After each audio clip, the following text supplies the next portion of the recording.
नमस्कार दोस्तों, global news में आपका स्वागत है। मैं रोहित कोहली। बहुत ही ज़्यादा सैड न्यूज़ है कि भारत के दो बीएसएफ के जवान कोंगो देश की हिंसा में शहीद हो गए हैं और इस पर भारत के विदेश मंत्री डॉक्टर एस जयशंकर ने क्या कहा है, इसी को डिटेल में जानेंगे। लेकिन मेरी छोटी सी रिक्वेस्ट, चैनल सब्सक्राइब करने की। चलिए वीडियो स्टार्ट करते हैं।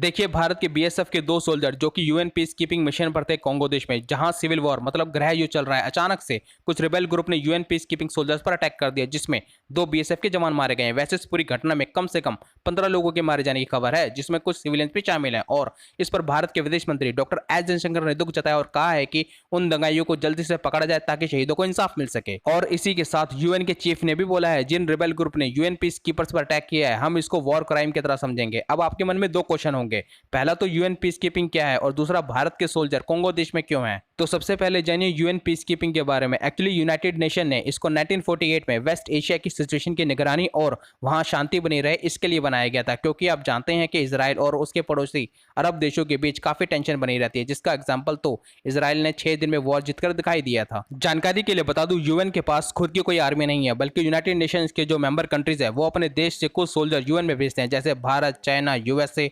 और यूएन उन सोल्जर्स को उन देशों में भेजते हैं जहां ह्यूज लेवल पर सिविल वॉर या वॉर क्राइम जैसे हालत पैदा हो रहे हैं, जिसको कंट्रोल करके वहां शांति मेंटेन करना होता है। तो ऐसे सोल्जर्स को यूएन पीस कीपर्स कहा जाता है, जो कि नीले हेलमेट पहनते हैं, जिसमें पुलिस और सिविलियंस भी शामिल होते हैं। और इस मिशन को यूएन पीस कीपिंग मिशन कहा जाता है। और रही बात यूएन पीस कीपिंग के कंट्रोल करने की, तो यह तकरीबन यूनाइटेड नेशन सिक्योरिटी काउंसिल के द्वारा किया जाता है, जबकि भारत को परमानेंट सीट भी नहीं देते हैं सिक्योरिटी काउंसिल में। बावजूद इसके भारत उन टॉप 3 देशों में है जो सबसे ज्यादा यूएन पीस कीपिंग में कंट्रीब्यूशन देते हैं। अब आपको समझ में आ गया होगा कि इंडियन सोल्जर्स कोंगो देश में किस लिए हैं, बट कोंगो में हिंसा के कारण क्या है, इसको मैं शॉर्ट में बताता हूं। दरअसल रवांदा देश में मेनली दो मेजर इथनिसिटी के लोग रहते हैं, जिसमें से एक है टुटसी, दूसरा है हुतू इथनिसिटी। इथनिसिटी मतलब जैसे कि पंजाबी, जो को आपको हर कंट्रीज में मिलेंगे, जैसे पाकिस्तान, भारत, अमेरिका। एक्चुअली 1990 में एक रिबेल ग्रुप जिसे टुटसी चलाता था, उसने सिविल वॉर शुरू करवा दिया था, जिसके बाद 94 में वहां के प्रेसिडेंट को टुटसी ने असैसिनेट कर दिया। और इसके जवाब में हुतू ग्रुप के लोगों ने टुटसी एथनिसिटी के लोगों को मारना शुरू किया और यहाँ मरने वालों की संख्या